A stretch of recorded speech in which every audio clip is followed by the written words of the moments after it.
Messieurs, dames, merci de nous rejoindre sur Zonard Télévision. Bienvenue à suivre ce journal des sports de ce 18 avril 2025. Nous parlons du football en République démocratique du Congo, la CAN Yvonne ou les Léopardos de la RDC se sont déplacés en Tunisie depuis ce 17 avril pour leur stage de préparation et donc pour la jonction qui est faite entre les joueurs locaux A et C qui sont venus du vieux continent dans une ambiance discrète et sereine. Bien évidemment, ils ont pris leur quartier général à l'hôtel El Mouradi à Gamart, en Tunisie, et les programmes pour cette date du 17 avril, il s'est passé les examens médicaux de la CAF et une séance d'entraînement dont on a vécu une séance d'entraînement, la première séance à partir des 17h de ce 17 avril 2025 au stade annexe des Badès. Et donc la liste officielle de tous les joueurs Yvonne n'est pas encore donnée, mais nous attendons peut-être une annonce qui sera faite par la FECOFA d'ici le 22 avril pour la liste officielle de tous les léopardons qui prendront part à ces stages de préparation. Et nous rappelons que la RDC se retrouve dans le groupe C aux côtés du Sénégal, de la RCA, également le Ghana, et donc la RDC va devoir faire face à tous ces trois pays, des matchs qui s'annoncent aussi très palpitants. Donc la RDC doit se préparer des pieds fermes pour jouer face au Sénégal, à la RCA, également au Ghana. Et donc pour rappel, cette CAN Yvonne était initialement prévue en Côte d'Ivoire avant les désistements de Dakar en mars dernier. La CAN Yvonne se jouera finalement en Égypte et pourra débuter ce 27 avril et prendra fin le 18 mai prochain.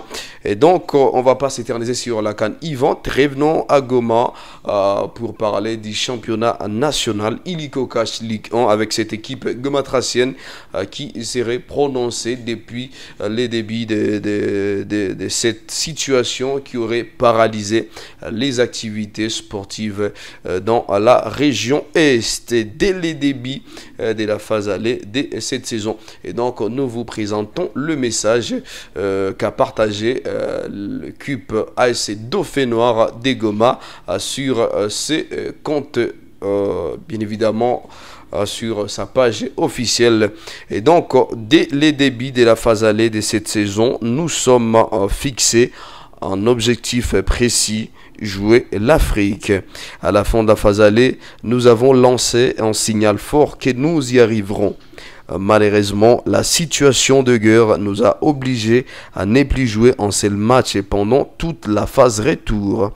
Mais en étant dans l'impossibilité de nous déplacer des Goma, nous avons pendant longtemps gardé notre place qualificative au play-off. Et les dirigeants, les staffs, les joueurs, tous ensemble n'étions pas prêts à baisser les bras parce que Kindu était choisi pour abriter nos matchs à domicile. Malheureusement, nous n'avons pas pu sortir des Goma. Soudés, confiants et résilients, nous savons que la saison prochaine sera bonne pour nous. Nous restons confiants pour la suite et nous souhaitons le meilleur aux autres clubs qui sont en lice pour la phase des playoffs. Les derniers messages de l'équipe gomatracienne ASC Dauphin Noir des Goma qui aurait signé ces messages par cette citation: In God we trust forever. Et donc l'équipe en difficulté depuis la saison, plutôt cette situation qui demeure préoccupante à l'est de la République démocratique du Congo, des situations de guerre, et qui aurait poussé les clubs de la région Est à ne pas avoir des moyens pour se déplacer et aller jouer des matchs comme c'était prévu. Les matchs pour des équipes alors de la région Est devront se passer à Kindu et à Lubumbashi. Malheureusement, ça n'a pas été facile pour les équipes de la région Est de pouvoir se déplacer parce que les aéroports sont fermés. Mais nous espérons que la saison prochaine sera meilleure pour cette équipe gomatracienne qui s'est positionnée à une meilleure place et dans le groupe B. Malheureusement, ça tombe en lot, mais nous espérons que cette équipe va se relever plus fort la saison prochaine. Parlons également de ces élections de la FECOFA. La FIFA a repris la main pour rétablir de l'ordre au sein de ces élections. Rien ne va dans le processus électoral de la Fédération congolaise de football association, la CAF bien évidemment, entachée de multiples irrégularités. La procédure menée par la commission électorale présidée par Michi Enyeka est accusée de partialité. Et donc en particulier au niveau de la Ligue nationale, l'INAFoot, l'INAF et l'INAFI.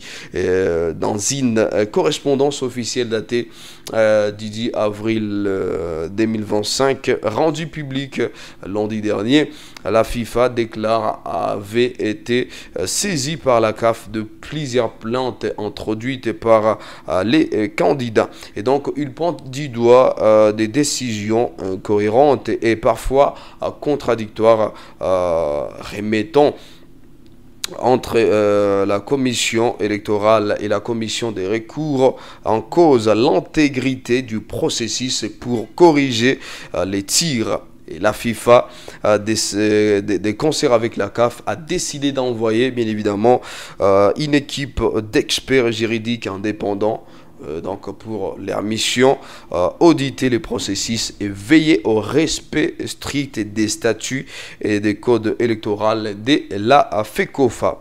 Et donc, en encadrant la suite des opérations, aucune étape électorale ne sera pas lancée sans un réexamen complet des dossiers par ces panels. Donc la FIFA attend ainsi éviter un chaos institutionnel de redonner de la crédibilité à ces élections de la FECOFA. Et donc ces panels d'experts conseillers sera composé comme suit: à la présidence Belinda Luntadila Nzuzi, Odette Dissouma Oete, membre du comité. Il y a Léo Kaindo Matale, membre aussi du comité, et au secrétariat François Mouloumé Loupao. Et donc c'est l'équipe de 4 personnes déléguées pour assister à ces panels d'experts et des conseillers qui pourront remettre de l'ordre dans ces élections de la FECOFA. Sinon, nous vous remercions infiniment de nous avoir suivis. On se retrouve très très prochainement dans de nouveaux numéros, et surtout n'oubliez pas de vous abonner si vous ne l'avez pas encore fait, et surtout prenez bien soin de vous. On se retrouve à la prochaine.